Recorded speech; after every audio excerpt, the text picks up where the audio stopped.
Welcome back, Unexplained Ones. This is Dr. Mounts, and today we're digging into the All Things Unexplained vault for a fascinating conversation recorded on September 25th, 2023.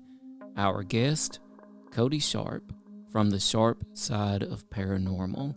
Cody made an incredible leap from saving lives as a paramedic to exploring what might be beyond this life as a paranormal investigator. His journey into the unexplained is as gripping as it is mysterious, and we can't wait to share it with you. Before we dive in, remember, the number one way you can support All Things Unexplained is by subscribing to our YouTube channel or following us on whatever platform you're listening on right now.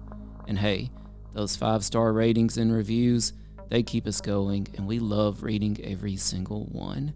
All right, let's dust off the vault door and head back to this unforgettable chat with Cody Sharpe. We know now that in the early years of the 20th century, this world was being watched closely by intelligences greater than man's. Did the CIA write Wind of Change by the Scorpions? As humans busied themselves about the various concerns, they were scrutinized and studied. Dr. Loeb, what percentage chance do you give it that you have indeed uncovered extraterrestrial or non-human technology? With infinite complacence, people went about their affairs, yet across an immense ethereal gulf, intellects vast and unsympathetic threw their plans against us. Prior to your abduction, did you believe in UFOs or any sort of alien life form? All things unexplained. So some of that, I think, sir, we'll save for closed session. Hello, all of you unexplained ones out there. Thank you for joining us. I just love that intro music. I can't help but dance every time it comes on. I'm so glad the screen goes black when that happens so nobody can see me. And yes, the new intro is fantastic. Thanks for putting that together, Dr. Mounts. It's me, CJ Derringer. I am here with my co-hosts, Smitty Neves and Dr. Mounts, and we have a very exciting show for you. We are diving into the paranormal, y'all, with none other than Cody Sharpe, paranormal investigator, the writer for Paranormality Magazine. He's got his own podcast. We have so much to unearth with you, and we are so thankful that you have joined us. Welcome, Cody. Thank you for having me. I'm excited to be here. Yay. We are wanting to know, first and foremost, how did you become interested in all things paranormal? And what does paranormal mean to you? So the paranormal is, to me, is like spirits and demons and hauntings, poltergeists, whatever you all want to call it. I got into it. So my first ever experience was when I was 10. I had a dream that my grandfather had passed away, and the next day got the call that he did. So kind of started reading, spooky stories and all that stuff, watched Ghost Hunters, watched Ghost Adventures, and I was like, I want to do this. And then last year had saw a post online, hey, come join us on an investigation at the Indiana State Sanatorium. So I called the wife and I said, hey, let's go do this. I know it's really expensive, but let's go do it. And here we are now. Normally it's the other way around. The wife's like, I've got this really expensive thing I want to do. She has expensive habits, but it's okay. I love her. So that's interesting that you had this vision almost of your grandfather's passing before it happened. Have you had other visions like that, or was that the only one for you? I've had people come to me in my dreams. I just had it happen recently with a family member that passed away. My grandmother passed away back in June, and last week I had a dream where she came to me saying that she's in heaven and that she's all good and to not worry about her. So, oh, that's a nice dream. So paranormal investigation sounds like fairly new to you. You dove into this last year. What does paranormal investigation look like, and what are you looking for? So paranormal investigation for me is I want the answers of what happens after we die, what the afterlife is like. I like going into these buildings and getting the stories of, the history of the buildings, and then communicating with its eternal residents and finding out their stories and just communicating.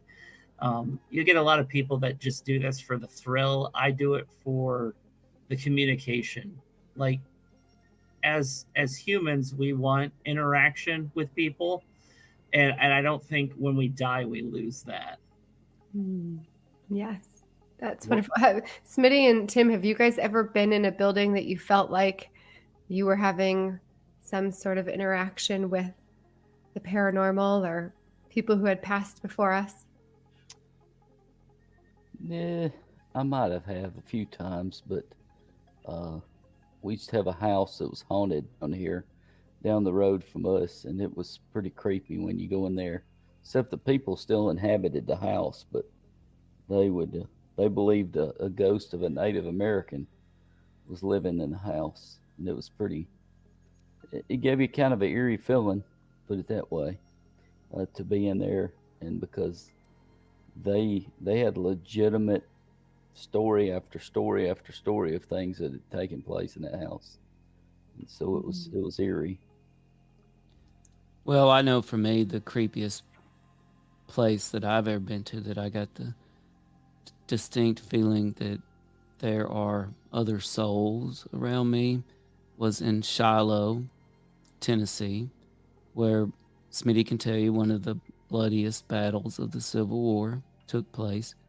And there's a spot there called Bloody Pond because so many soldiers passed away, and their blood was flowing across the land, and it literally turned the pond blood red. And Smitty, how many soldiers were killed at the Battle of Shiloh? Do you remember? About 23,000 killed or wounded. Yeah, 23,000. So that tells you, and I was there as the sun was going down one evening at Bloody Pond.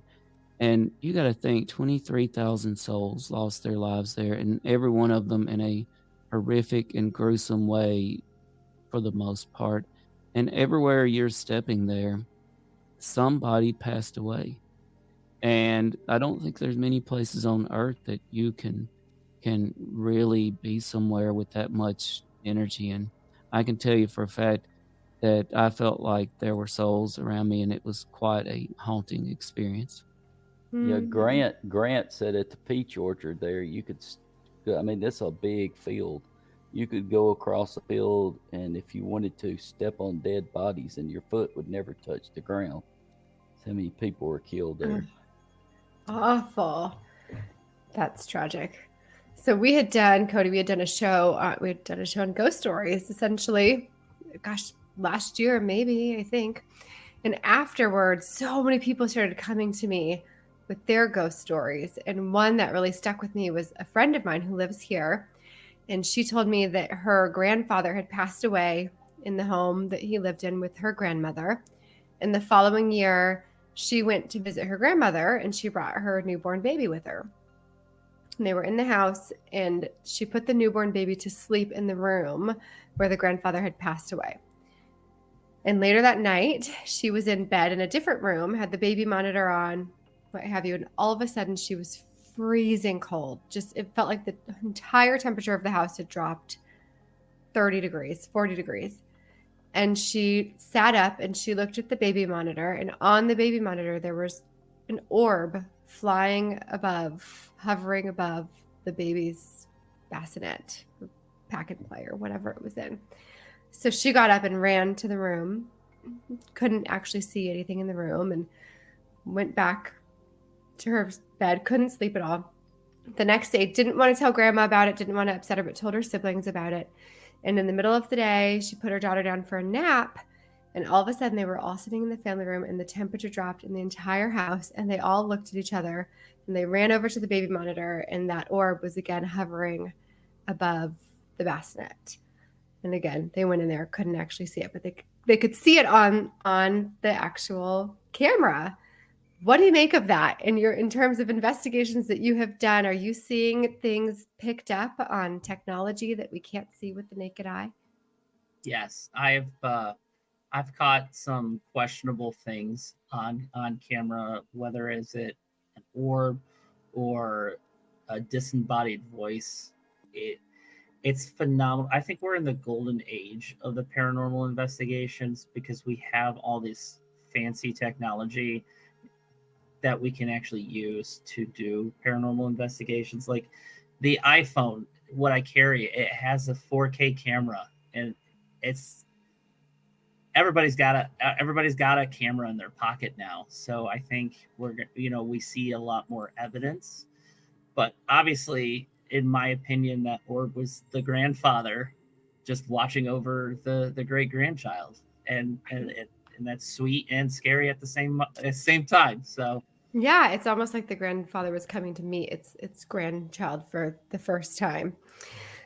So we are talking to Cody Sharpe. If you're just joining us, he is a paranormal investigator. He is the host of, is it the Sharpe Side of Paranormal? Did I get that right? Yeah, the Sharpe Side of Paranormal. The Sharpe Side of Paranormal podcast. If you have any questions for Cody, please do write them in all caps in our comment section so that we know that it's a question, so that we can get to those at the end. Let's dive in a little bit further, Cody, in terms of what technology you do use when you're going to investigate paranormal activity. What's your toolkit? What do you bring with you? I like to bring a little bit of everything. My wife is so mad. I've spent so much money on paranormal equipment, and it like most of it is like recording equipment. I bought a professional Canon 4K camera. I have probably 4 IR cameras that I can set up that are static. I just recently bought a security camera system that I can set up 4 different cameras, and it's got infrared, and it's another tool. My favorite investigation. That's funny. I'm sorry, I was reading the comment. That's funny. Send them my way. My favorite one is the cat ball. If you guys aren't familiar with it, it's just a cat toy that when it gets any motion, if something touches it, it lights up, and that's my favorite one to use because they don't go off for no reason. So you'll have a spirit touch them, and they'll just start going off. It's pretty cool. I get so excited when they go off. I love it. Well, that's interesting. I've never heard of that. By the way, had listener Duncan Frere says, CJ, these orbs that are jacking the temperature down, and we can relate, being in the Deep South saves on air conditioning bills in the summertime. Good point. Cody, what's like, can you give us insight into what your most memorable experience has been as a paranormal investigator? Yes. So I kind of mentioned it. I didn't say what it was in the pre-interview, but I said I had a pretty... So last year, my wife and I went to the Indiana State Sanatorium in Rockville, Indiana. We were there with Ghost Hunts USA, and they split us up in groups of 15, 20 people, and we did different rotations, and we were in the nursing home section, and they had us split up. Each individual person was in a doorway of patient rooms. Well, they put me inside the nurse's station, and it's dark. You know how your eyes kind of get accustomed to the dark. Well, there's a linen closet right inside the nurse's station, and it opens up, and this white misty figure, almost like a nurse, comes out of the closet, walks right past me. I screamed like a little girl. So loudly you could hear my wife down the hallway laughing at me because I was screaming. So then they moved me out into the intersection of these 4 hallways, and 6 other people witnessed this. The spirit, or this apparition, actually came out of the nurse's station, came up, put its hand on my shoulder, and then disappeared. what's even crazier than that, Smitty's face, that was my reaction. My left shoulder had been hurting, and the next day, no more pain. Wow, that's crazy. Wow. Yes. That's really similar to some on that show Beyond Skinwalker Ranch. We had some of the hosts of that show on. There was one ranch that they went to, and something similar had happened with some kind of ghost touching somebody and healing them. Crazy. And we do have a listener question for Cody, if he's up for that. By the way, listener Duncan Frere says, "Oh, heck no, linen closet apparitions, best stay away." Yeah, I agree, Duncan. I'd just say maybe any apparitions, but especially closet apparitions. I feel like no good apparition comes out of a closet. Maybe that's just my poltergeist movie I'll put it this bias. way, Cody, if you did better than I would, because I think I would have screamed and then ran out of the building and kept on going, but it was dark. I couldn't see. Otherwise, oh well.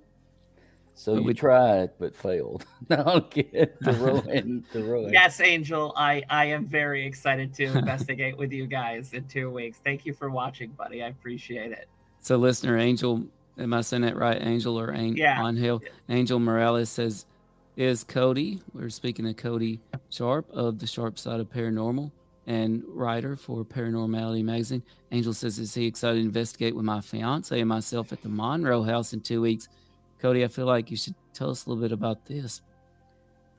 So, Angel and his fiance, Lindsay, congratulations, guys, on the recent engagement. They were tour guides.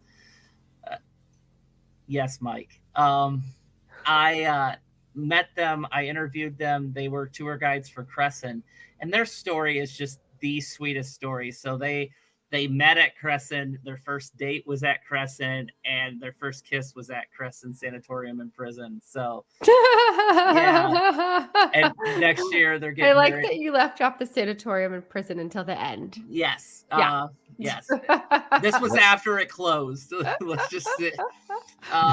And they're getting married at the Hinsdale House next August in Hinsdale, New York, which is I've been invited. So it's family that's committed together stays together.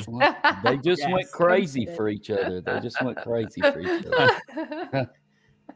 I keep saying that a 72-hour hold would be a vacation at this point.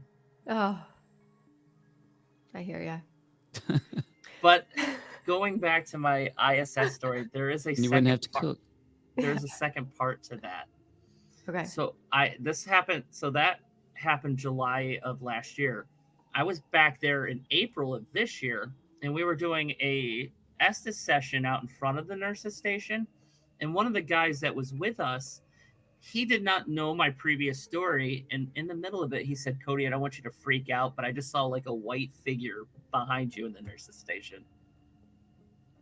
You have a fan, Cody. I do. Just one, and it scares the shit out of me. Yeah. It hasn't hitchhiked, has it? No, and that's the thing. My wife is so scared that I'm going to bring an attachment home. Mm-hmm. So, like, I like to ground myself and burn some sage. Yeah. Are we still talking about paranormal, bringing home an attachment? Yeah. Yes. Okay. That's how paranormal attachment. Do you think there's things about certain people that makes them more susceptible to these type of experiences than other people? I think if you're more empathetic, so if you're an empath, I think you're more vulnerable to communicate with spirits, just based on my personal experience. I don't know if it was the fact that I was an EMT and, I helped people and that was my job. I wonder if they reach out to me like I'm there to help, and I am there to help them in a way to communicate their stories. Maybe they're looking to you for some type of healing. Maybe. It's one of the questions that I want to answer. I'm not doing this just for the fun. And don't get me wrong, I love paranormal investigations, but it's one of the questions I want answered. Like, you know, what happens when we die? Like, why do certain people get stuck in certain locations? I would like to know. Yeah, I think a lot of people would like to know. It's a question a lot of people are trying to answer, whether through paranormal activity or not. But back to the Monroe house that you're going to investigate in 2 weeks. Where is that? What's it all about? What are you looking for? So it is in Hartford City, Indiana, which is about an hour south of me. I have not done any research on this location.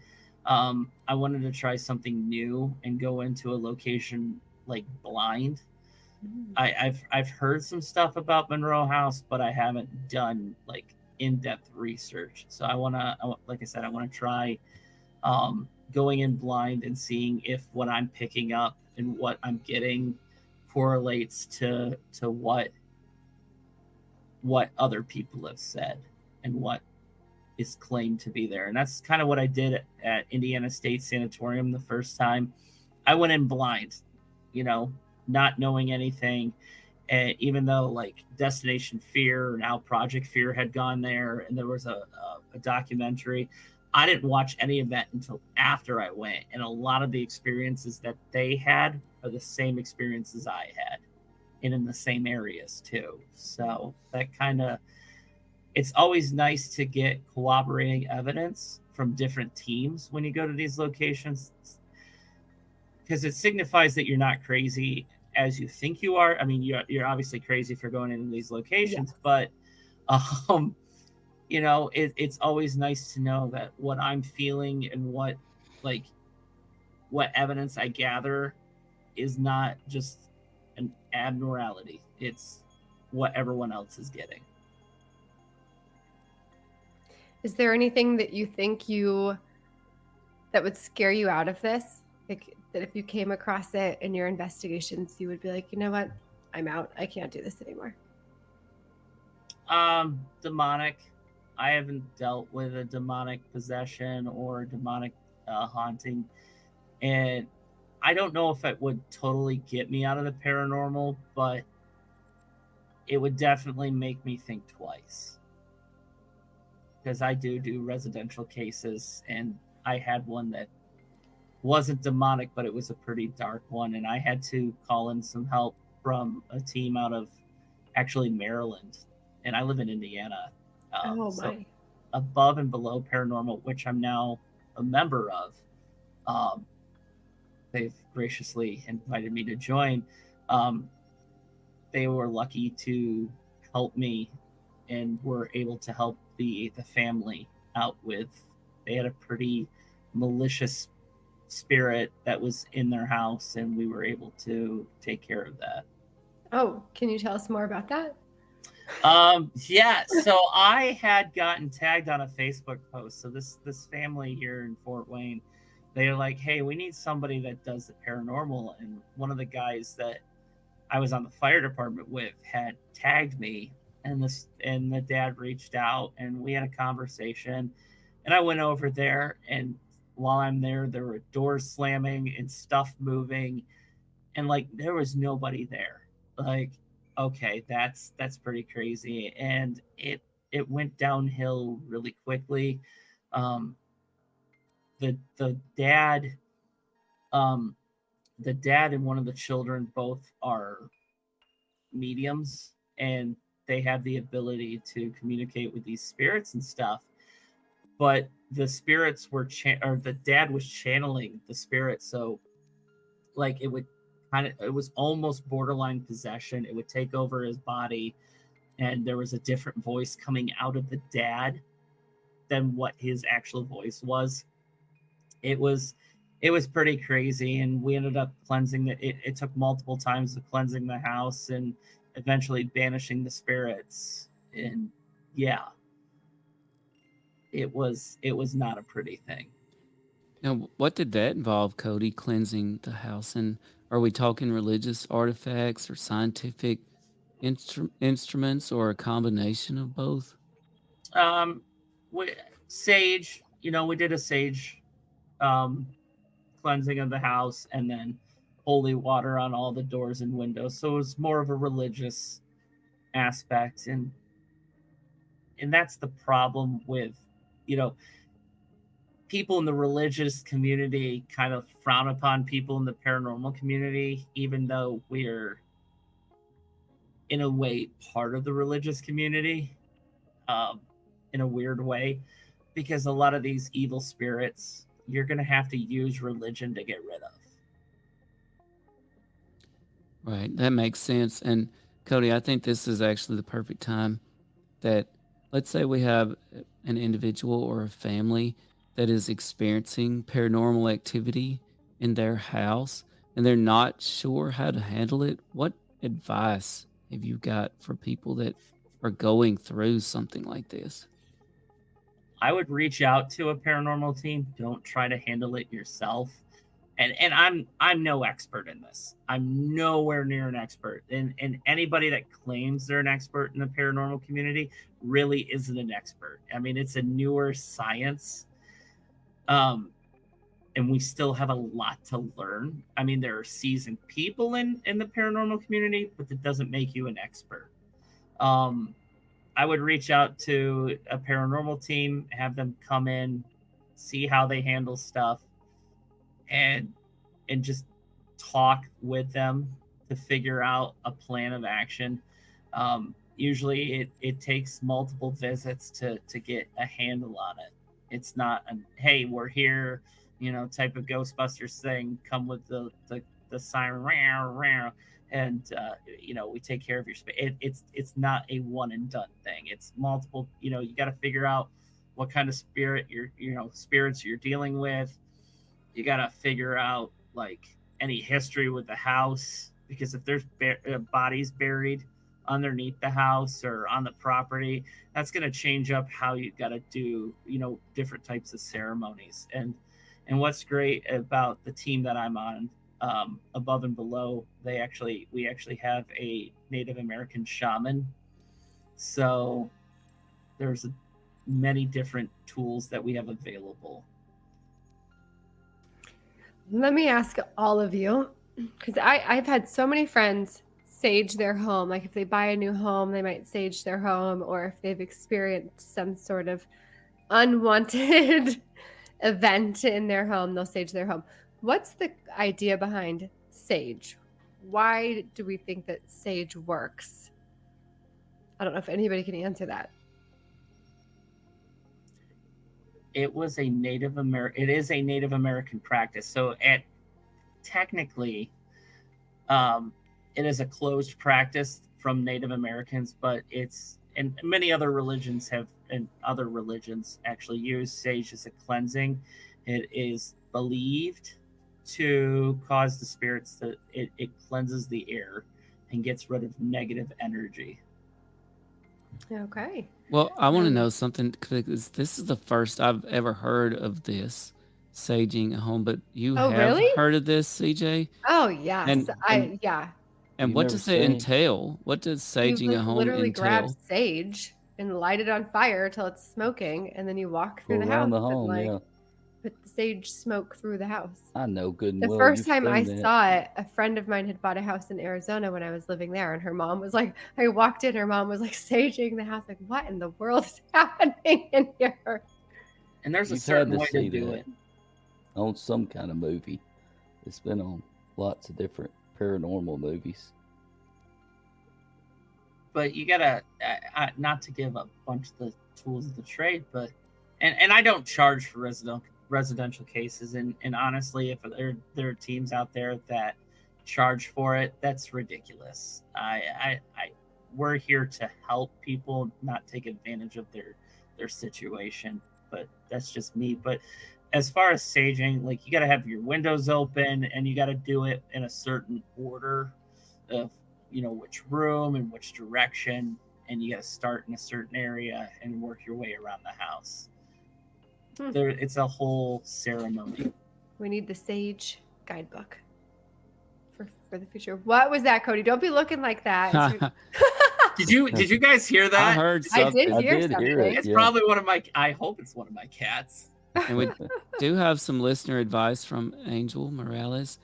talking about saging, I think, from top to bottom, work from back of the house to the front, and leave the door open. Well, I've never saged this house. It sounds like it's something I need to get on. Not that if you're makes not sense, having. though. Not To if leave you're the not front if you're door having. open and go from back to front. Right. So you're kind of Makes trying to push the sense. spirits out, guide Don't them push out the them front back toward the door. back. Push them out Yeah. toward the door.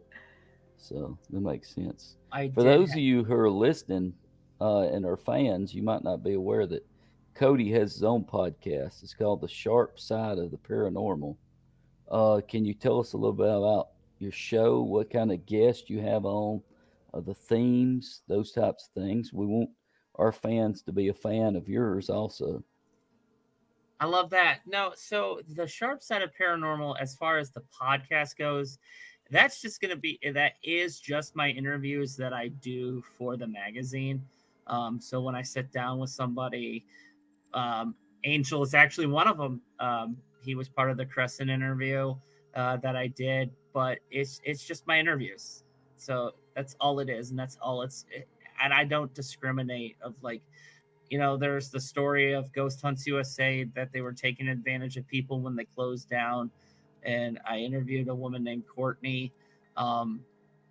She had filed a dispute with her credit card company, Capital One, and they denied it because Ghost Hunts USA came back and said, "Oh, you got your goods and services," but she didn't. And it took me intervening and emailing their PR team, being like, "Hey, what the heck?" And I actually got a response, and they actually gave her money back, which is great. Interviewed Crescent. I had an interview with a medium out of Missouri, Cassie. So once I start getting more interviews for the magazine published, then I post them online, so you can hear the whole thing. Has the podcast opened other opportunities for you to go and do more paranormal investigations? The podcast, no. The magazine, yeah. Yes, absolutely. I've been invited to investigations just because I am a writer for the magazine. So I know you're diving into paranormal stuff as a new endeavor, but have you been writing for a long time? Are you now just merging the two passions, or is writing new for you as well? I wrote like in middle school. I was part of the school newspaper that we were trying to start up, but that's like I'm really not. Or EMS charts. That was like my extent of writing. But I had wrote the first story to ever get published for me was from paranormal, or from paramedicine to paranormal, and I had only submitted that. I submitted that to a couple of magazines just to publish it, and Chaz, the editor of my magazine, he emailed me. He's like, "Yeah, we like this story. We need it to be a little bit longer. Also, hey, do you want to come write for us?" And I'm like, I've never thought of myself as a writer, but here I am, and I found my niche or whatever you want to call it, doing interviews, and it's led to some pretty crazy stuff. I just interviewed Kalani, Ghost Hunter, last month, which he will be our cover in February.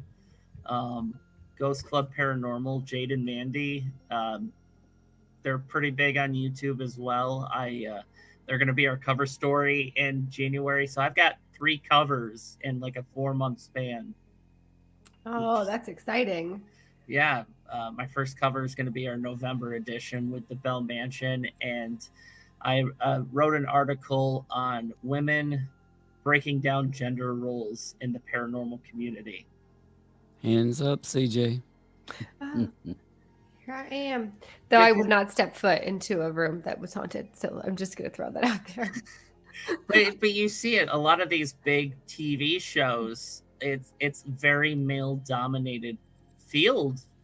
Yeah. And you got these women that honestly are at times a lot better at paranormal investigations because they're empathetic, they're empaths, or they're empathetic, or they're the mom in them makes them better investigators. And they deserve to have the spotlight instead of people that run into every single building screaming, it's a demon, it's a demon. No, it's not. You're just a fraud, but that's neither here nor there. Yes. You know what? I take back my initial statement. If there's money involved and if somebody is looking for a new starlet for their paranormal television show, I'm your gal. She's in. Survivor Paranormal. I have a perfect location for you. Okay, wait, hold on. Maybe I take it back. It's actually, so it's the Bell Mansion. It's actually 5 minutes from my house, which is phenomenal. It's a 130-year-old building. It was a residence, and then it was a funeral home for like 93 years. It's not like a dark haunting. Like I took my now 8-year-old son there back in June, and he loved it. It's not like a heavy, presence. It's a very light atmosphere. So 5 minutes from your house, Cody, that makes it only half the country away from me. So I know, right? I'll put it on my to-do list. And this is your first leg of the Paranormal Amazing Race. Amazing Race. Again. Oh my gosh. That's a great idea. Wait, don't post that online. Let's turn this into a television show. Don't give anybody else that idea. I mean, I feel like it exists somewhere, but it's just called something else, like on Sci-Fi Channel or something. Oh, because it seems too logical, right, to me. You need to try to check out King's Tavern in Natchez, Mississippi. Have you heard of it, Cody? I have not. It is used to be a tavern, and you can still stay upstairs in the room, but it's also a great steakhouse. So, and it's steak, then a paranormal investigation. Exactly. You got me. I'm done. You cannot beat cooking it. I might be questioning where the steak came from. Well, maybe, but.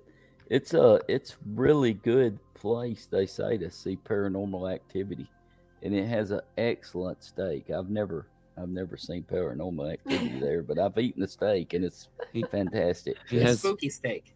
He has photographs from every steak he's eaten there. I'm not Ron Swanson. He said, "Give me all the bacon and eggs you've got." Yeah. Cody, speaking of writing, do you have any particularly favorite authors? No. I told the wife. Awesome. I told the wife, hey, you should go buy his books off of Amazon because she's putting an order in for it. We got rid of Prime just because it's too addictive. So like when we actually do an Amazon order, we have to spend so much to get the free shipping now. So we're not just like impulse buying stuff, but I'm like, hey, since you're putting an Amazon order, go buy a couple of his books. And I know she's watching right now, so Han, go. I mean, as well, right? So favorite authors. Man, it's not paranormal, but Mitch Albom is actually like one of my favorite authors. Oh yeah, he's good. He's really good. John Grisham is another. I don't read a lot. Mississippi boy there. John Grisham, that's right. Yeah. Yeah, he is. So you're not really super into, say, Stephen King or Edgar Allan Poe. I mean, obviously I've read their books, but like I don't read a lot. I don't have the time to read. I am like swamped like with being a full-time dad, working full-time, writing for the magazine, trying to edit all the videos. I have a backlog. I've got investigations from June that I still have not edited that I need to edit. Yeah. So it's trying to find that balance. Audiobooks.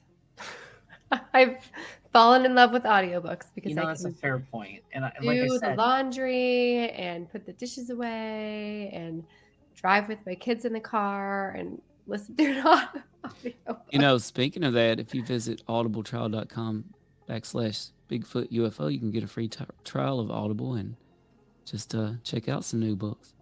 That's true. That was a nice transition there. I actually wasn't even sure that was still live, so happy to hear that it is. I really have been able to listen to so many books through that, but I am reading, like actually physically reading my first book since having my third child. So that's a big deal. And Cody, if you need to bump up your order a little bit, you could order. Oh, that's right. Smitty's new book is out. You could order Mississippi Bear Hunter Holt Collier, Guiding Teddy Roosevelt in a Lifetime of Adventure. I know it's a long title. That's awesome. What my publisher made it that long, but he's selling a lot of them too. Yeah, sold about 60 in a month so far. No, actually, about almost 80, I guess. So Taylor, if you're listening, go ahead and add that to the order. Just put it on my card. It's fine.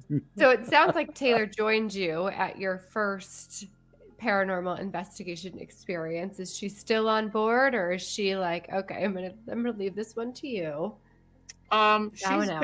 She's been to the Bell Mansion with me. She went with me and our son. But she hasn't been to any other investigations. She lets me have fun, and she kind of take a back seat on this. Nice. I've invited her. She just it's just she usually watches the kids while I'm off doing paranormal stuff. Such is the life of parenthood. Divide and conquer. That's for sure. Well, Cody, I noticed one of your episodes on YouTube. I thought it was fascinating. Your son and you were exploring somewhere in California, a national park, I think, and you stumbled across this old abandoned gas station. I thought that was really fascinating. How often do you find yourself just exploring, random places that you've discovered? Can you tell us any more about the gas station? So we were back in May. We went to California for a vacation, and we were actually on our way back from Nevada. So we took a day trip into Las Vegas and ended up getting a hotel outside of Las Vegas, because we took the family to Robot Wars or BattleBots or whatever it is, because they have a residency there, which it's fun. I love watching robots tear apart other robots. Oh yeah, it's a great show. It's a great show, and it's so fun in person to see it. It's really cool.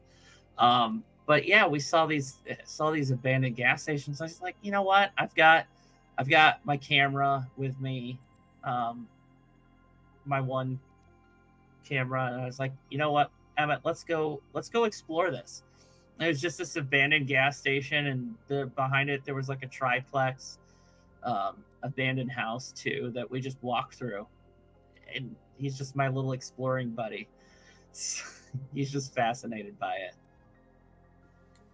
But we have no idea like when it closed or whatnot. But there was quite a few of them along the highway between California and Nevada. There was this water park, and I saw it on the way into Nevada, and on the way back I missed the exit, and with two fussy kids that they're stuck in the car all day. Like I couldn't convince the wife to allow me to turn around, go back. But there was like this abandoned water park that was just on the side of the highway, and I wanted to go explore that, but we didn't have the time. We had to get back down to Southern California because the next day we're going to Legoland. So yeah. Legoland. Speaking of creepy places, that's first off, we spent for 4 people. It was like $500 for the day. It was outrageously priced, and honestly, it was not worth it. I mean, for him, he absolutely loved it, and our daughter loved it. So I mean, that was a win. But like half the rides were not running, and then we had the water park. Like half the water park was closed, and I'm like, really? I'm Bummer. And it was cold too, like, which was weird. We were out there and it was like 60 degrees, and these people are wearing like long sleeve shirts, and I'm wearing like shorts and a t-shirt. Like, y'all, this is like summer weather in Indiana here. Well, so Cody, I was watching your video of your son and you, and y'all are exploring this decrepit, run down, former gas station. I don't know if you saw my comment on your video, but I said, y'all, that ain't no Buc-ee's. That definitely is not a Buc-ee's. And we love our Buc-ee's. But speaking of the old abandoned water park, it reminds me of two places here. And I know CJ is familiar with at least one of these, but one I think is super creepy. It's an old abandoned putt-putt golf course. And there's like there's a castle out there. And it's just weeds growing up all over. I think it's super abandoned, super creepy. And there's another one in a little town called Pittsboro here. And I know CJ's familiar with this. There's a coffee shop in front, the coolest coffee shop, a Cafe Diem. Is it Cafe Diem? Yeah. And behind it is an old motel. And I'm in an old motel, but they just use it for storage. And I'm like, that would be such a cool place to just open back up. Oh, that's what you think when you see that place? Oh, absolutely. So, but it makes me wonder, Cody, do you think that, places or things like buildings, are they part of this process of haunting? As in, do they have the ability to remember the past? And this is kind of what we're seeing. Is it something about the physical location, or is it a combination of the people that were there one time and the events that happened there? How do you see that? I would see that as residual hauntings. When you get into locations where like something's repetitive, I would consider that a residual haunting. You get spirits that like will start to do like they do their normal daily routine that they did when they were alive. I really don't think the buildings itself are the reason why you get hauntings. I think of the significance of what it was to the person is why you get the hauntings, or the tragic events that have happened that cause these hauntings. Honestly, in my opinion, and this is just my theory, when we die, part of us does go on to an afterlife, and I do feel that parts of our spirit or our soul go to locations that were significant in our lives. I just was talking the other day. Somebody shared a story about haunted libraries, and I was like, that could have been a significant location for that person. That's where they felt home, or something tragic could have been it could have happened to them there, and that's why they're haunting it. I think, and it's just a theory, that we split off into multiple different places.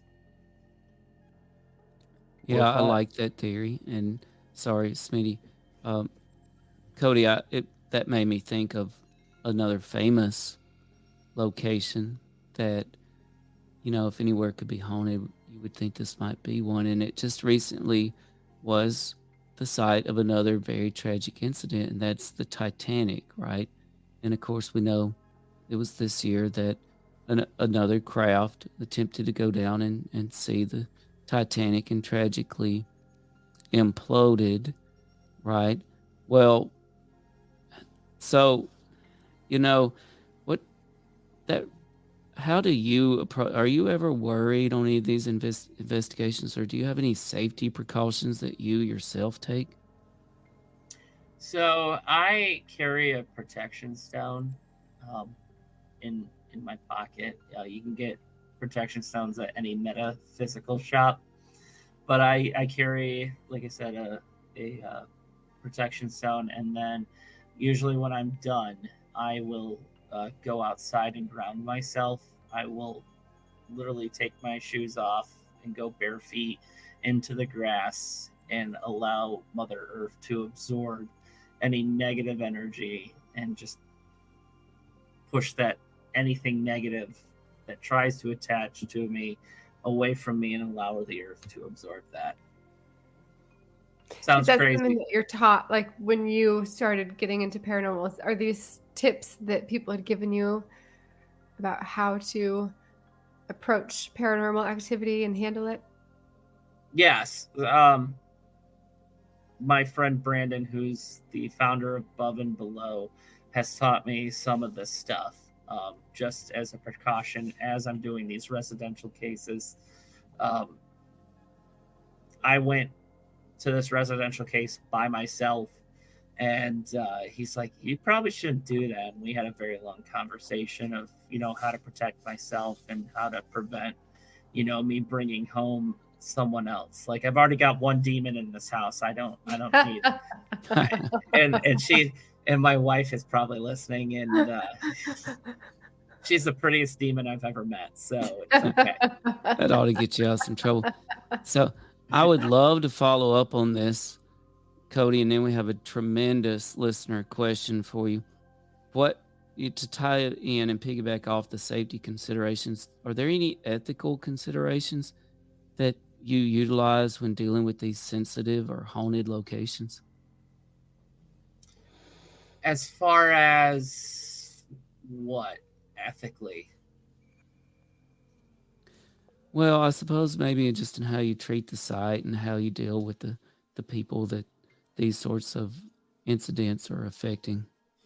Yeah, so it really makes me angry when people go in and disrespect the property or disrespect the spirits. I'm not, like, if you go to my TikTok or my YouTube, I've got a short about provoking spirits, but that's not something that I do. And it's something I don't recommend doing, and I don't condone that. Like, there are people that go in and will be so disrespectful to these spirits or even the locations themselves. They'll vandalize and do horrible things there, and it just makes me so angry.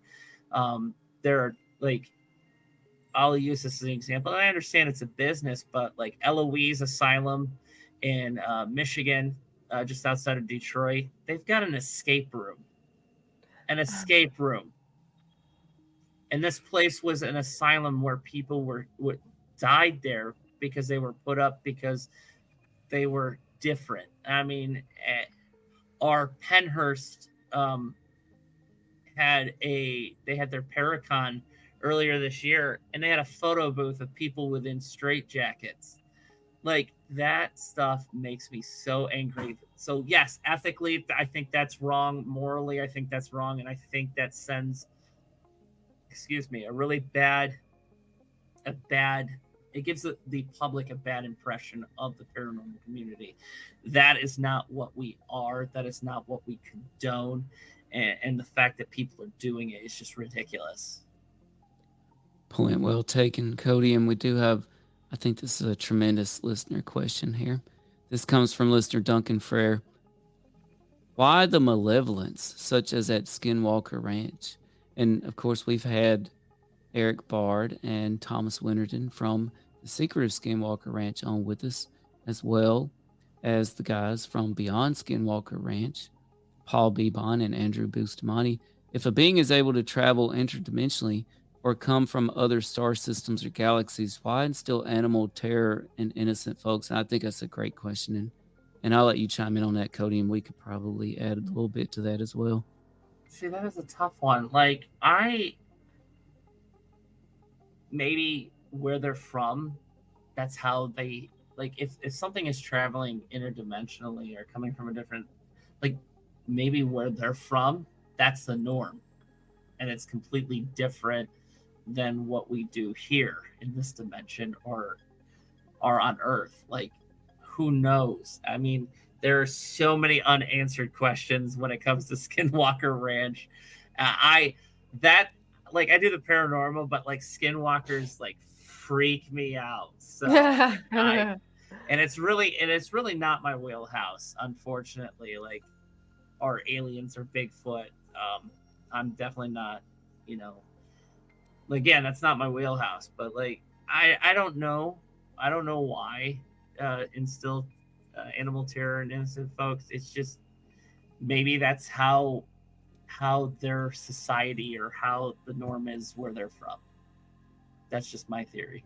That I like that theory, and you know what? I just wonder, and I'm sure CJ has a theory on this as well, but I can't help but wonder if some of these places like Skinwalker Ranch, and I've actually heard this from other people that suspect the veil between dimensions is perhaps thinner in these locations, or there's just something special about it. And if you go back throughout our history as humans, the Native Americans could pick up on this, and this became special places to them, or even forbidden places, depending on the level of malevolence that's there, right? But perhaps it's true that with the thinner veil there between dimensions, or perhaps between galaxies, that extraterrestrials, UFOs, can pick up on this as well. And it becomes a beacon for them as well. So I also wonder, like with Skinwalker Ranch, where you had former, owners there doing top secret experiments in aerospace, right, for the government.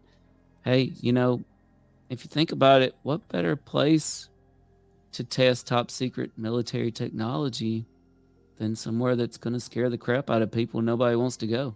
That's going to kind of maintain your high levels of security there. So I kind of see it all intermingling there like that. Yeah. My knowledge of Skinwalker Ranch really only comes from current day Skinwalker Ranch and the people that we've talked to that currently reside there. So Eric Bard, who lives there now and does all of his work and research there, and Thomas Winterton, who works there and was on the show. And then the two people from the Beyond Skinwalker Ranch we've had on our show. We've also had a cattle mutilation expert on our show who spent a lot of time on Skinwalker Ranch many years ago and in current day. And it actually doesn't, to me, sound like there's too many harmful things happening on the ranch.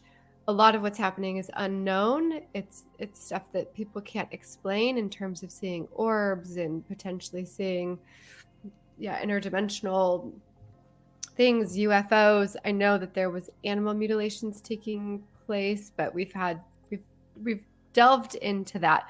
But while we had the cattle mutilation expert on, I had said, I would be terrified to have a hitchhiker. I said that out loud. Like I would never go there because I would be so scared to have a hitchhiker leave with me, because owners of the Skinwalker Ranch have had hitchhikers leave. And so many people commented, not all hitchhikers are bad. There are good spirits that can leave with you too. So that was kind of eye-opening for me. Like, okay, you're right. I might have jumped to conclusions there. And I don't know that all the things that are happening there are terribly scary or demonic or things to be afraid of. I think they're just things we don't totally understand. And sometimes we're afraid of that we don't understand. Speaking of haunted places, did you guys know that there is a California State University? It's California State University Channel Islands. It's in Camarillo. And it used to be a mental institute. It used to be a mental hospital. And they turned the mental hospital into the university. Oh, wow. Is that the same thing? I mean, technically. So it's probably a pretty good fit. It's actually really creepy. That town in and of itself gets very, very foggy during certain parts of the year, like May, June. You hear June gloom is a term that is used often. It will just be socked in with fog all day. And then here's this like really creepy campus. I've been on it that used to be a mental institute, and it gives off some unsettling vibes for sure. I always heard Berserkly was basically an asylum anyways. Berserkly. The Fog. That's a good book. The Fog. Yes, it is. And such a depressing movie. Holy cow. What's or I'm either thinking of The Fog or The Mist. I think there's the also The Mist. Yeah. There's The Mist. Yes. That's got the movie's got the guy that was the Punisher, the original Punisher in it. That's right. Yes. Thomas Jane. Yes. Oh, yeah. And that was the one that had just the most depressing ending ever. I don't even think we should talk about it. It was so bad. Well, Cody, we're talking with you, and we haven't really asked much about. Can you tell us about your magazine? Can you tell us how we can get it, how much subscription would be, those types of things? I'm sure our listeners are interested in maybe picking up a copy or subscribing. Yes. You can go to paranormalitymag.com. I'm pulling up the. I don't handle that. Uh, so the yearly digital subscription, so you get the digital PDF copy sent right to your email every month, is $24.99 for the whole year, or you can do it every month. It's $3.99 on the first of each month, so it's really not that bad. We got all different types of paranormal, cryptids, UFOs, Bigfoot. So we've got 12 or 13 writers, and everybody's got their thing. Yeah, my thing is paranormal and interviewing people in the paranormal community, sharing their stories, getting positive people into the front. Like I said, I've got, Kalani's coming up. I just did an interview with him. I got Jade and Mandy from Paranormal or the Ghost Club Paranormal. So some really big names. Working on getting Shane Pittman from 28 Days Haunted. He's agreed to an interview. Now I just gotta sit down with him, but luckily he's actually coming to my town in January, so hopefully I can force him to sit down for an interview during that. So yeah. Well, sounds great. I have one quick question about tools that you use. We had somebody on our show when we first got started doing this podcast. Gary Arnold was his name, and he has a documentary about electric voice phenomena. He had been recording voices in a library and a university for a really long time. Do you use EVP? If so, what sort of tool do you use, and have you found anything, heard anything? So yes, I use an Olympus digital recorder. I thought it was a Panasonic. I screwed up, but yeah, it's an Olympus. I've caught two different. So one was a noise. Now I've got conflicting people telling me two different things. I've got one person saying that there's a codec, something inside the software that is causing this noise. And then I got another person that says it sounds like something's trying to interfere with it. It's like a mechanical clicking. I got it if you guys want to hear it. Yes. Okay. Absolutely. Okay. So it's on my YouTube. So if people want to listen to it after they watch the show, you can go listen to it. It's pretty interesting. I still can't explain what it was, but here it is. You're gonna hear a woman that I investigate with. Her name's Lisa. Ask questions, and then you just hear this noise.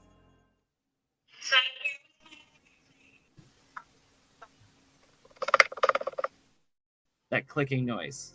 Yeah. Wow. Can you play that again for us? Sure. Here we go. Wow, weird. No idea. Where were you? So we were at the Indiana State Sanatorium. We were in the sanctuary, and there is no electricity at all in this section of building. So there's nothing.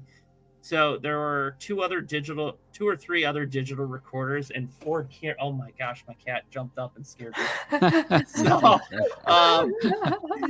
So 4 cameras that were recording, and only my digital recorder captured that audio.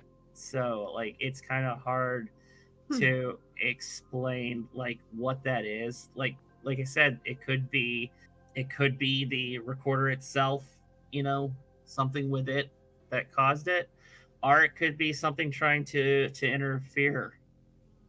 Now, that clip that you played for us, was that directly off of your recorder, or was that from your computer? So that was directly off the recorder itself. It was taken off of my recorder and put onto my computer, but all I used was my microphone to record it onto my computer. I didn't actually physically hook it to my computer. So that was straight from the speakers of the recorder itself. Okay. Well, you know what? When I heard it, I just pictured some sort of restraints being pulled tight and clicking through the different levels. And I don't know why, but that's like a leather restraint being pulled quickly tight, with the patient and clicking through different levels of the restraint. So in this portion of the building, it's actually that was in the administration, on the backside of the administration building, and it was one of the original buildings of the sanatorium. And in the basement of that building is the morgue. Oh. So I don't know if that is correlated, but we did have a lot of interference with devices in that building. My digital camera actually turned on by itself and started making noises while we were in the middle of an experiment. We had fresh batteries go completely dead within seconds. So, and then we had that, I caught that, and I don't know if it's coincidence or supernatural or whatnot. And then now, Beyond the Shadows, who I was at ISS with, we caught an EVP. Actually, I wouldn't consider it an EVP. I would consider it a disembodied voice, that because not only did my camera pick it up, but their camera picked it up, and theirs actually picked it up better than mine. And I have the audio right here. It's kind of crazy. You'll hear Cole ask a question, and then you'll hear a response. We can play it a couple of times, but I want to see what you think it says before I tell you what we think it says. So here we go. Is there something special about this hallway, you guys? Is there something special about this hallway, you guys? Is there something special about this hallway, you guys? It's really hard to hear. It's hard to hear. Even the question is hard to hear. So I don't know if that's just. I don't know if it's technology, but coming through from he's saying something about a song. Hallway. Is there something special about this hallway? Here, maybe it was my mic. I had the gain turned down. Maybe that. Here. Is there something special about this hallway, you guys? Can't really hear it. I heard the question a little clearer that time, but I don't know why the audio's. I don't have it on my computer. Otherwise, I would pull it up. But so he asked a question. Is there something special about this hallway? And then you can hear on my camera, you can hear it, but it's not clear. On their actual audio, you can hear it say, "Go home." Go home. Oh, now is there some place that you have? Is there a website that our listeners could go to listen to it? Yes. I can actually put the link in the comments. Yeah. Just because it's so I think we're just having a little. I'm sure it's very clear on your website, but coming through your computer to your microphone to us, it didn't come through quite as clearly. Yeah. So you're definitely having some EVP in use, Cody. And we were the guest on a podcast recently, the Calling All Beings podcast. Shout out to them. Great folks, great podcast. But it was there that I learned about something for the first time. I think CJ and Smitty had never heard this either, but that this is called a spirit box. Cody, do you make use of a spirit box ever? I do. I have the S box from Ghost Stop. Just because it can actually record. Can we see it? Yeah. Hold on a second. I'll go grab it. It's right over sing a song while you're gone, Smitty. Come on, Smitty. What's that song? Lead us in a tune. What song? I thought it said song. I couldn't really make out what it's saying. Well, listener Duncan Fair thought that it was saying, "Is there something special about this following you?" Ooh. What are we talking about? Something special following me? No, sorry. I think it was the cat. Oh. Whoa, look at that. So what are the numbers on it telling us? Oh, that's the frequency. So it scans. So what it does is it scans FM. Now, the crazy thing is I was at an investigation at a place in North Manchester, Indiana. It's called the Shabby Owl. It's a former Knights of Pythias temple. And I was in the closet doing an hour-long solo session. And I heard my name, Cody, 3 times during that session. Now, here's the thing. How often do you guys hear Cody on the radio? You really don't. If I was living in Cody, Wyoming, that'd be a different story. But in northern Indiana, you don't really hear it very often. So I have no idea why I was hearing that. So it was kind of crazy. I've used a Phasm box, which uses a computer. It's kind of like an Ovilus, and it's a word generator. I've had my name come across it. I've had my partner Doug's name come across it. I've had the client's name come across it. So it's kind of crazy when you hear your stuff come across. It makes you pause and be like, wait, what? Yeah. Ooh. And was that called an S box? Did I see that? Yeah, so it's called the S box. You can go to Ghost Stop. It's kind of like GameStop, but for Ghost. Yeah, I was going to say, is that like GameStop? Sweet. That's funny. Because I'm putting together a personal Christmas list here. For Yes. I love Ghost Stop. I got their IR camera. Actually, I have it right here. So it shoots 4K. It's got an IR light, and it's full spectrum. I absolutely love it. It's like $200 camera. You've got all the goodies. I know. That's cool. Will it zoom? Does it zoom? You know what? I don't know. I only set it up as I only use it as a static camera, and this is the broken one. I have another one. Like the screen is like all, I don't know what happened, but like the screen's all jacked. It still records, so I still use it, but it like overheated and then the screen started. I don't use the IR light on it anymore. I use an external IR light because it just gets way too hot. So see, that sounds normal. You went into a paranormal investigation and your camera overheated and the screen cracked. Totally normal stuff. That happens to all of us and all of our cameras. Yeah. So no. So the S box, I was playing with it in my house the one day, and I probably shouldn't have. I'm sorry. I'm just looking for the S box so I can link it to you guys so you can buy it. That's great. I got it right here. I was playing with it, and my son came up to me when we were playing with it, and he said hi, and it says hi back. Something said hi. And before I got a chance to stop him, he's like, "Do you want to be my friend?" And it responded yes. And I'm like, nope, shut it off. We're not, not in this house. Yeah.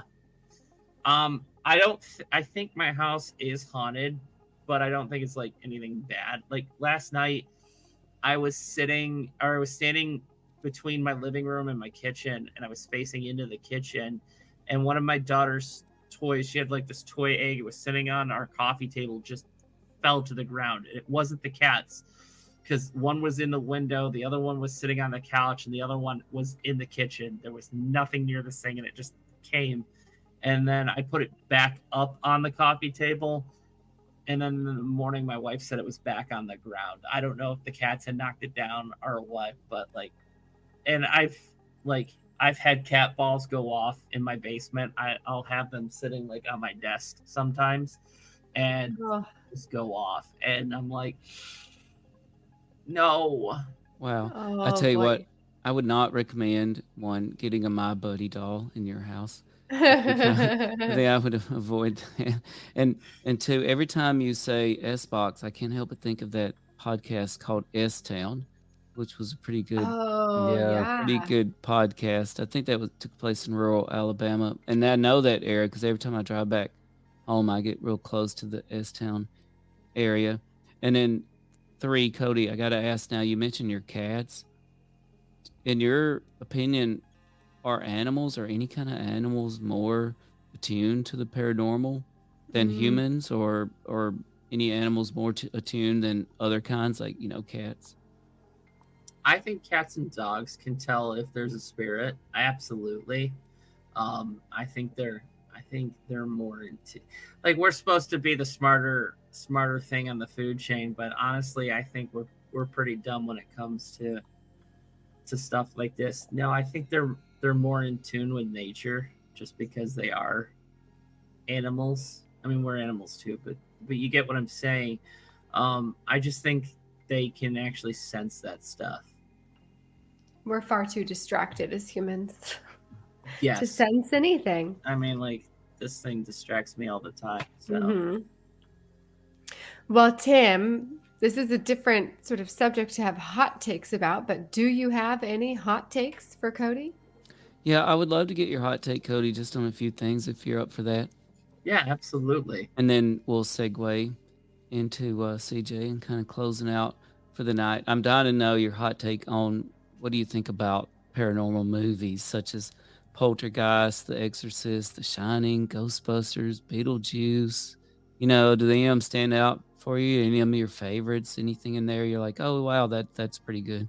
I love The Exorcist. I've seen it 670 times, and it gets funnier each time I watch it. Sorry, that was a quote from Beetlejuice. Thank you. He's like, what is don't say it again. Beetlejuice. So yeah, I love Beetlejuice. That is a hilarious. That's movie. 3 times we're in trouble. Beetlejuice and Candyman. Here we come. Michael Keaton was just amazing in that movie. He was. When he's like, they're like the couple's asking him his qualifications. Well, I went to Juilliard. I've seen The Exorcist 670 times. They get funnier each time I watch it. You're talking to a freaking dead guy here. No, Poltergeist scared the crap out of me as a child. Like, I was like, can this happen? Can I get sucked into a TV? No, so I love I'll watch horror movies because my wife just loves horror movies, and we just watched one the other day. It's The Pope's Exorcist with Russell Crowe. That was really good. It is a really good movie, and it's based on a true story. Woo! And my wife's like, this is why I don't want you doing residential cases. And I'm like, but somebody's got to do them. So, no, I love the Conjuring movies, even though the Warrens were horrible people. And I'm sorry. And it makes a lot of people mad that I've gotten actually some hate mail for stuff that I've said about the Warrens, but they were extremely problematic. They were frauds and grifters. Yeah, they gave us some good theories and stuff, but they were also really horrible people. I'm not going to go. That takes care of Tim's second hot take. There we go. No. Well, I have to admit, I was thinking about Beetlejuice earlier, Cody, when you were talking about the couple that did their vows in a mental institute. I think they did their vows or got married there, and I'm like, oh, the Beetlejuice family. They got engaged. So they it was a sanatorium, and then it became a prison. But Angel and Lindsay, they were tour guides, and they met there, and first kiss, first date, and then they got engaged, and they were going to get married there, but there's some legal stuff where the site's not going to be available for their wedding. But yes, I love Angel. He is absolutely hilarious, and he actually dressed up as Michael Myers a couple of weeks ago and greeted not their even kids. Halloween, just not even Halloween, but greeted the kids at the bus stop as Michael Myers. Oh my god! So it's just he is. I love the guy. He is so positive and so fun. I can't wait to investigate with him in actually 2 weeks. So fun. We'll have to follow you guys on that. Actually, it's next week. Next Thursday, I believe. So, yeah. That will be on your YouTube channel, I take it? I am going to live stream. So, yeah. Cool. That will be awesome. Cody, I would love to get your hot take on, speaking of poltergeist, on actual poltergeist. The difference between ghosts, say, and poltergeist.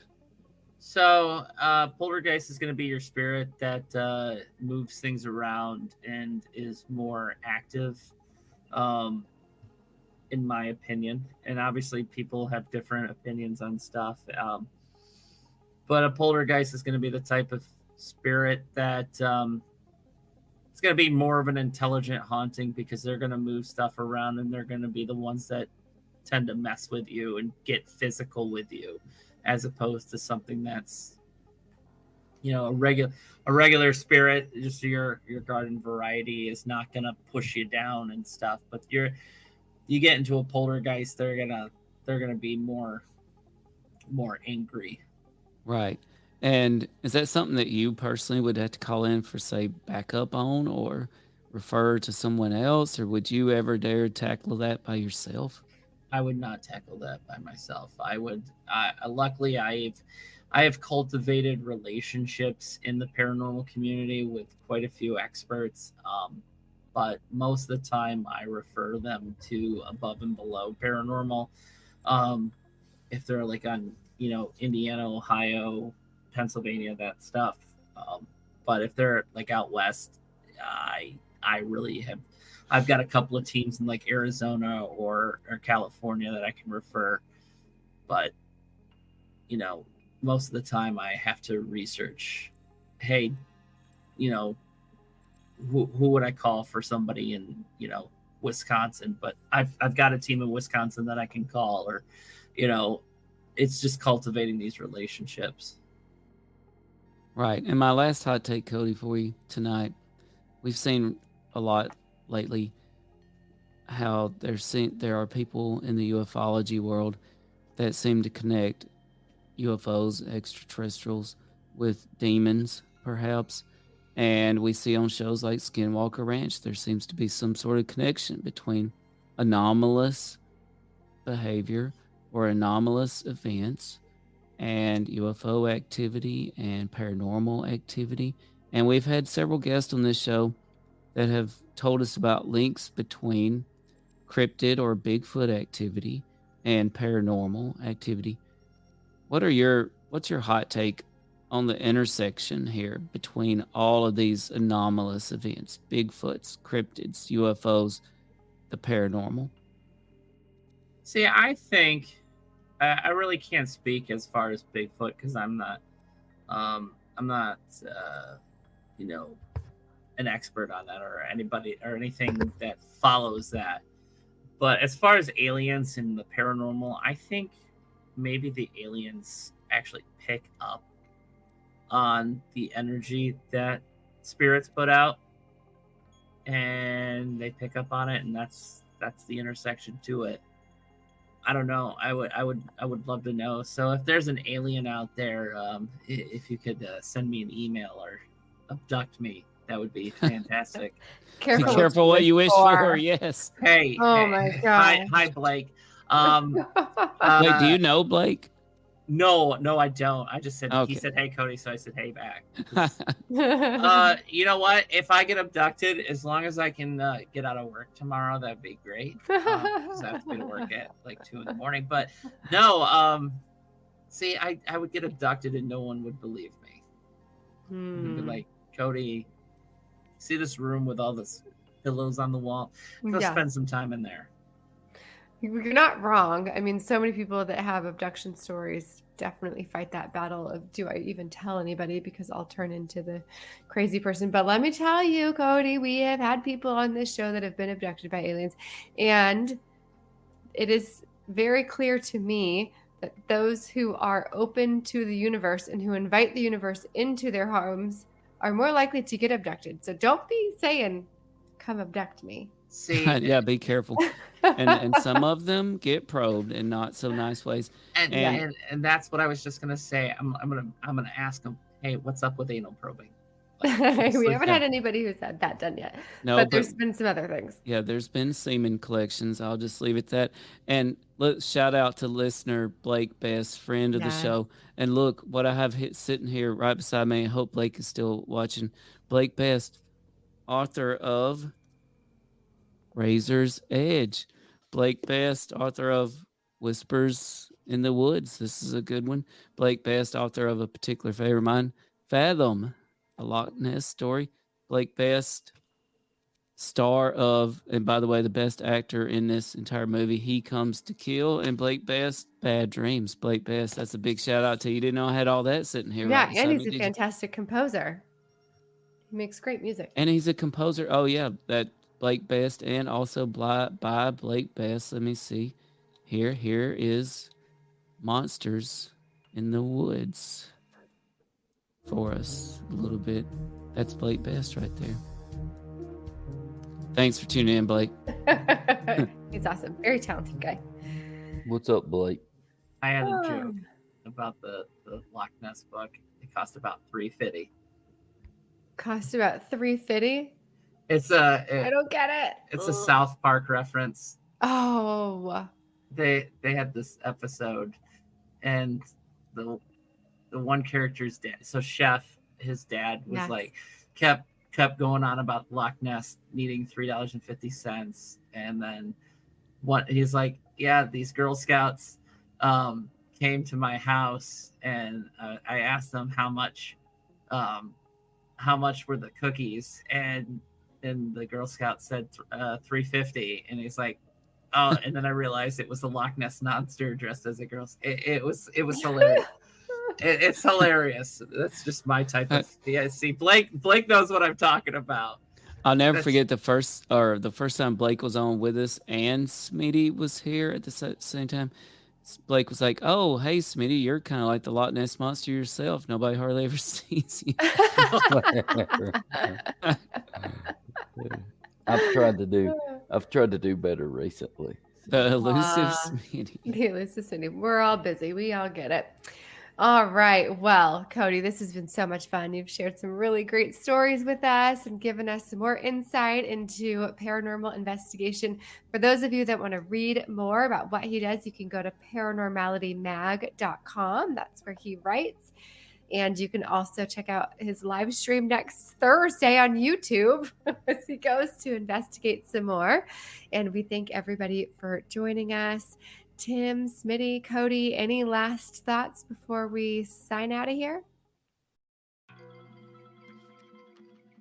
Yes. I have a special. So go subscribe to Paranormality Mag. I have a special story that's a subscriber exclusive coming out October 1st. It's the origins of the beginning of, or the inspiration to the beginning of Jeepers Creepers. It's based on a true story that actually happened an hour from where I live right now. But all I will say is the woman that was murdered was my dad's high school guidance counselor. What? So yes, that story will be released October 1st. Yeah, it's pretty interesting. All right. We'll have to check it out. I'm sorry. By the way, Duncan Ferris says, thanks, guys. Interesting show. I subscribe to the magazine. That would be Paranormality Magazine. Yes. That should be a raise for our guest, Cody Sharpe. Cody, I got to follow up on that. You said this was the inspiration for Jeepers Creepers. We're talking the movie there with the kind of demonic dude that comes around every 17 years or something like that. Okay, so the scene in the beginning of the movie where Justin Long and his girlfriend they see the guy dumping the bodies and they're getting chased. That is inspired. Now the writer of the movie claims it's not true, but I just dropped the link to the magazine in the comments. It is based on a true event that happened in Coldwater, Michigan in April 1990. I want people to go read the story. Okay, you have to read the story. It's an exclusive. I mean, the information's out there, but I want people to go read the story. It's a really good story. I just Googled it, and the guy in real life very much resembles the Jeepers Creepers guy. Mm-hmm. Wow. See, Smitty, always thought that Jeepers Creepers 2 was based on a Smitty and Coach Mounts story because it's a ball team and the bus driver and their coach is returning from a ball trip and they're on the bus. I think that was Jeepers Creepers 2. And Yes. the Jeeper Creeper attacks. The whole movie is basically about him attacking a school bus full of like a high school ball team. That could have easily happened to us at one point in time. That's for dang sure. But what I thought, of course, where the movie producer made a big mistake, I thought this was a missed opportunity. And it reminded me of, the modern push in Hollywood for more equity. They, of course, made the protagonist of the movie one of these, this young couple from the high school. Of course, in real life, they're like 30 years old, but they're playing high schoolers, right? It was a missed opportunity to make the bus driver the protagonist, but instead, what do? They kill the bus driver immediately. Just very missed opportunity, I think. As former bus driver, here, me and Smitty, current bus driver, why could the bus driver not be the hero of the movie? I'm just a substitute bus driver, but there are some days when I'm driving, I wish somebody would kill me. So wait, my real question, I can't get past this. Isn't Jeepers Creepers a pretty old movie? What are you trying to say? No, it's from the beginning of the 2000s. Oh gosh, I thought it was like 80s, and then you said Justin Long, and I'm like, wait, the math does not add up in my head. Now the song, Jeepers Creepers. That's old. Did Johnny Horton write that?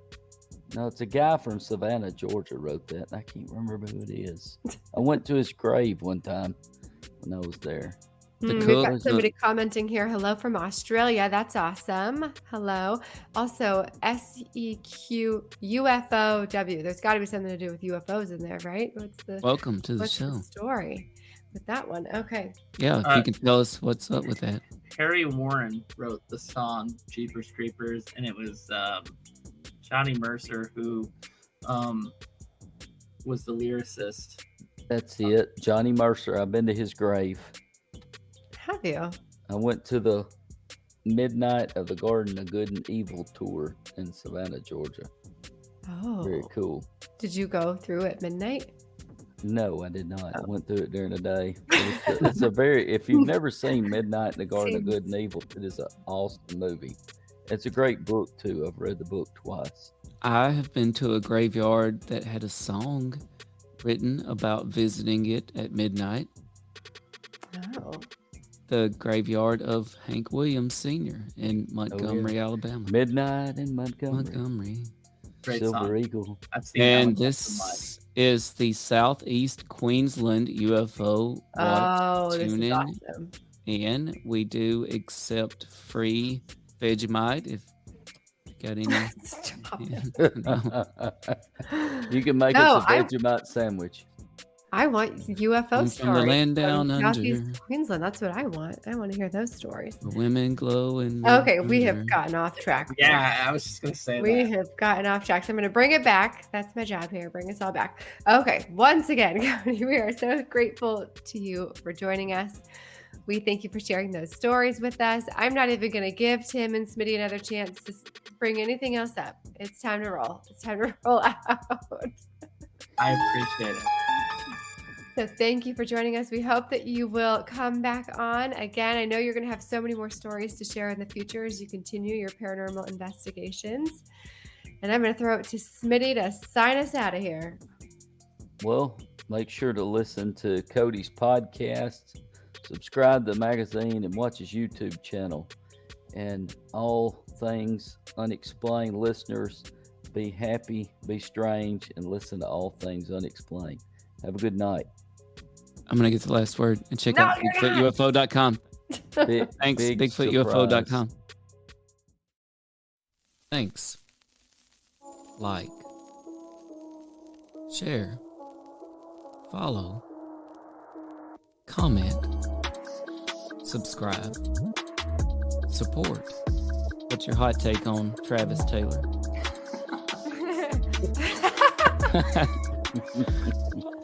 I've got an exclusive for you guys if you want it about the Alaska. We do. Okay. All Things Unexplained. So some of that I think, sir, we'll save for closed session.